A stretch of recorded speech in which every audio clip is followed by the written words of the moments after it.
da pergunta que ele fez, de 2 momentos bons, 2 momentos que você mudaria, quando ele perguntou isso, eu achei que você ia falar daquele agachamento, de não ter feito aquele agachamento. Porque eu, quando lesionei o meu peito, por muito tempo eu fiquei falando, puta, como eu queria ter voltado atrás, não treinado aquele dia, não ter ido pra academia aquele dia. Só que depois, fazendo uma leitura de tudo que aconteceu na minha vida, aquilo lá tinha que acontecer. Tinha. Perfeito. Pra você a mesma coisa? Pra mim a mesma coisa, tinha que acontecer. Boa, Não era pra acontecer comigo, né? Então 2014 foi minha estreia, foi frustrante porque eu subi machucado. Fiquei em último lugar, óbvio que foi injusta a minha colocação, mas independente disso, eu não era competitivo pra ganhar. Quem ganhou aquele show? Steve Kuklo. Segundo lugar? Juan Morel. Terceiro lugar? Lionel Bayek. Quarto? Lucas Osladil. Top 5. E aí a gente tinha um outro, Michael Keflanius, que ficou Esse eu não lembro. em quinto lugar. Esse foi os top 5. Pra Pra você ter uma ideia, o Baito tava também. O Baito foi 7º, 8º. Vocês estão falando... Não, naquela época, pô, teve ano que o Kay Green foi campeão, teve ano que o Big Ramy foi campeão. Era só pedreiro naquela época. Hoje é assim que o Arnold se tornou um evento que é mais pra brasileiro, mas antes vinha... É que o que eu falei, hoje tem muito evento, né? Aí naquela época não tinha. Não tinha. Então o cara queria vir aqui pra conhecer o Brasil, pra poder participar do show, porque não tinha outros atletas, então ele As já vinha empresas pra cá. de fora eram muito fortes aqui dentro. Hoje as empresas daqui estão dominando. Exato, acabou, né? Então antigamente você tinha Optimum, Daimatase aqui, Muscle Meds, que era Muscle Meds, que sempre dominavam o mercado. Isso. Hoje em dia você vê que sumiu o produto importado, porque não tem competitividade, é impossível você comprar um produto importado por preço, e o brasileiro também chegou no nível de tecnologia do importado. Então, cara, whey protein, não existe whey protein nacional. Todos os whey protein são matéria-prima importada. Levando isso em consideração, você vai buscar uma marca que você sinta empatia e tenha idoneidade. Sim. O que eu acho legal aqui, Pacho, sempre que a gente fala do Papo de Campeão, que já está chegando na reta final, é que a gente sempre tenta deixar o convidado confortável e não ficar falando mais do mesmo. Então, por exemplo, quando a gente trouxe o Vanderlei aqui, quando finalizou, ele falou, cara, adorei vir aqui, pô, não falei as mesmas coisas, tá, não sei o quê, mas tem um assunto que a gente não tem como fugir, que é Renato Cariani. Esse não tem condição. Então nós vamos... Aquele momento. A mãozinha. Eu te ajudo. A mãozinha. Temos um momento AC, né, e DC, antes de Cariani e depois de Cariani. Júlio Balestrin antes de Cariani, Júlio Balestrin depois de Renato Cariani. Isso nós vamos levar para os dois âmbitos, o pessoal e o profissional. Bora lá. Vamos lá, antes do Renato, né? Então, assim, eu nunca fui um cara... Eu me intrometi na internet. O quadro Diário de um Campeão, que foi o que me lançou na rede, que lançou o canal da Max, que lançou o Rafael, foi um marco, mas foi uma coisa que, assim, era muito orgânico. Então aquilo realmente era o que nós estávamos vivendo, não existia roteiro, era o que ia acontecer no dia. Ligar a câmera e vai, né? Era ligar a câmera e gravar. Então essa naturalidade foi o que deixou o quadro muito interessante. Mas a gente não tinha ideia do que esse quadro ia se tornar, do sucesso que ia fazer, do público que ia atrair, né? E se tornar referência. Depois desse quadro, nós tivemos a Casa dos Campeões, mas eu nunca trabalhei com marketing diretamente, eu sempre fui um atleta e preparador. E o time da Max foi aumentando e eu fui tendo que, junto com a Mariana, você lembra muito bem dela. Devo muito a ela. Exato. Juntamente com você, foi a pessoa que me abriu a porta na Max Titânica, eu sempre sou grato, e que me proporcionou em 2019 eu fazer o show lá, que eu levei o Diego Lugano e tal. Devo muito pra Mari. Então, foi uma coisa assim que foi acontecendo e chegou um momento que aí o Renato trabalhava na concorrente, né? E o Renato voando, mostrando um trabalho muito diferente, muito mais midiático. Você amando ele. Não, eu não concordava com a forma de trabalho do Renato. Não, amando que eu digo que vocês não se bicavam. Sim, né? Então assim, além de ter as minhas desavenças pessoais, porque todo mundo sabe, eu já trabalhei com o Renato em meados de 2000, então eu era funcionário dele de uma loja. E a gente teve um desentendimento grande lá nessa loja e acabei me desligando do Renato e nunca mais o vendo. Quando eu vi, novamente, o Renato já estava competindo e ficando famoso na rede. Né? Então, assim, eu não concordava com o método de trabalho do Renato. Por quê? Porque o Renato, ele usava o entretenimento para fazer a musculação chegar no maior número de pessoas. Eu era completamente contra, porque eu falava que era o tal do sem novela, né? E aí o Renato teve um problema lá na empresa antiga, acabou saindo, e a Mariane chamou ele para uma conversa, e o Renato topou entrar na Max, sem problema nenhum com relação a mim. Não levou nada disso em consideração. O Renato é uma pessoa que ele é muito fria. Muito. Então ele vai fazer o que tem que ser feito sem se importar se a pessoa gosta ou deixa de gostar por ele, pouco importa. Ele tá ali para resolver o problema. Eu sempre falo porque tinha pessoas, pela proximidade ali que eu tinha no antigo CT, pô, eu falei, irmão, ele é assim, acabou. Você vai amar, você vai odiar, ele é assim, não adianta pegar pilha, ele é assim, ele sempre foi assim, ele vai ser assim. Funciona? Funciona. Você gosta, não gosta? Ele é assim, entendeu? Não adianta, entendeu?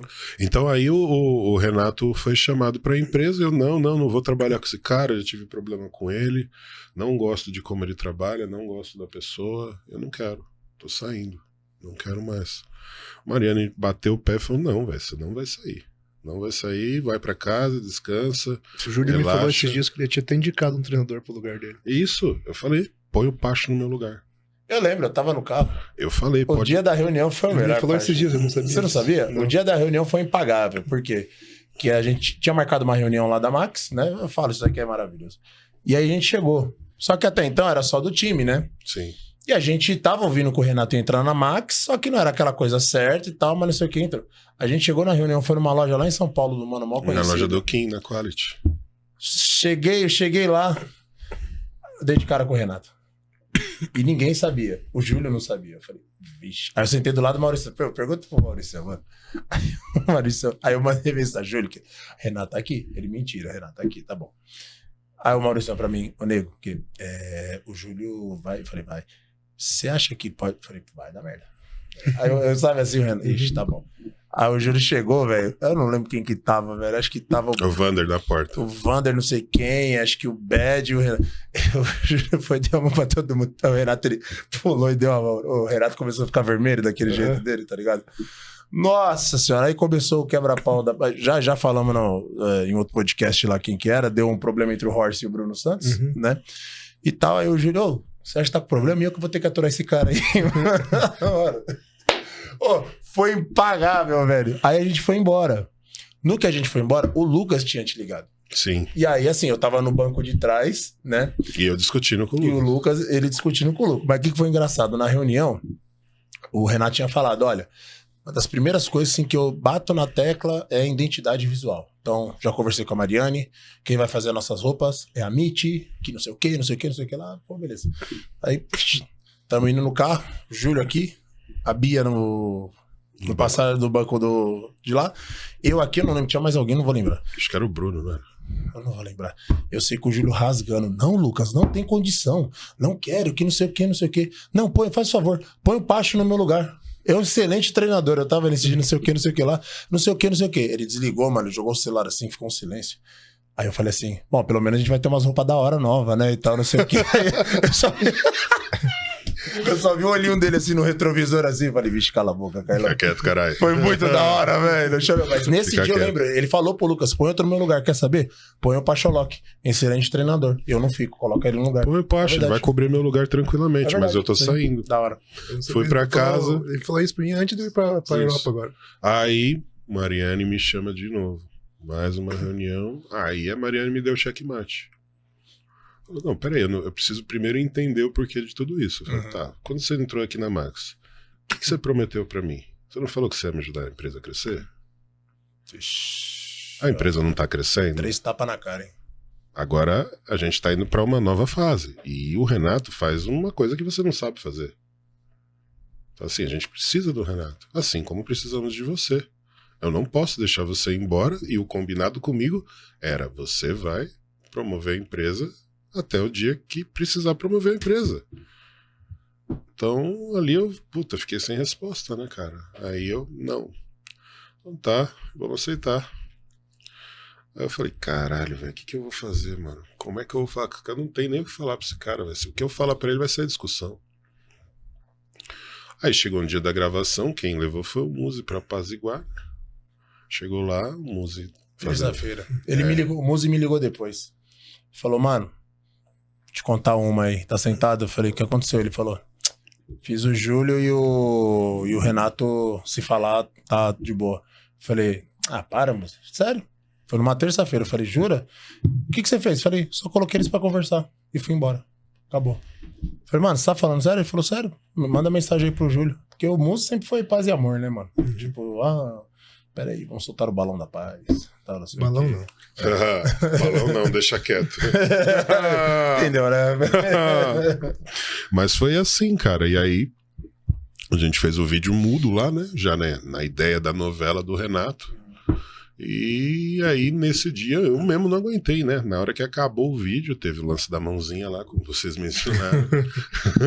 Aquilo lá foi o auge, né? 10 mil pessoas, hein, esperando o vídeo sair. Não, aquele dia a internet... 10 mil pessoas esperando o dia sair, um monte de gente fazendo vídeo react depois do vídeo. Um dos maiores vídeos de vídeo. Exato. Né? E aí, cara, eu peguei o Renato depois do vídeo ali, cara, a gente ficou lavando roupa suja ali umas 2h30. Ele falou tudo que ele tinha pra falar, eu vomitei também tudo que eu tinha pra falar. E ali, velho, eu saí falando, deixa eu te falar, eu não vou ser seu amigo, mas a gente vai ter que trabalhar junto. Então vamos tentar deixar pelo menos o ambiente agradável. E a gente vai se dirigir com respeito um ao outro. Vamos trabalhar. E aí começamos. E aí foi rodando, eu fui... porque eu sou um cara que eu gosto de aprender. Eu tenho isso comigo. E eu costumo observar pessoas que têm sucesso em âmbitos que eu gostaria de ter e o que elas estão fazendo para ter esse sucesso. Então eu comecei a observar como que o Renato trabalhava e o que eu tinha que mudar para conseguir me reestruturar dentro daquela nova formação de time, com aquela nova diretriz de marketing que não tinha nada a ver com o que eu fazia. Então, na verdade, eu me repaginei. Então ali eu entendi que eu não podia ter uma postura tão autoritária como eu tinha de treinador, eu tinha que ser mais flexível, eu podia trazer algo mais formal da minha vida pessoal, ser uma pessoa mais irreverente, sempre como eu fui fora da câmera, sim, mostrar isso nas câmeras, e isso acabou que agradou as pessoas. Então aquela ideia que eu te falei da estrelinha, eu consegui nesse momento. Então, sim, a estrelinha estava ali comigo também. E aquilo me possibilitou. Quando o Renato entrou, tinha 400 mil seguidores. Era reconhecido. Para a época, 400 mil seguidores já era bom. Mas hoje eu tenho 1,5 milhão. Estou indo para o 3º ano de trabalho. Financeiramente. Porque eu lembro na pandemia, ele, tio, mais um mês eu fecho a loja, não aguento. Tava foda. Tava foda. E assim, uma das coisas... Isso eu já conversei com o Pacho, né?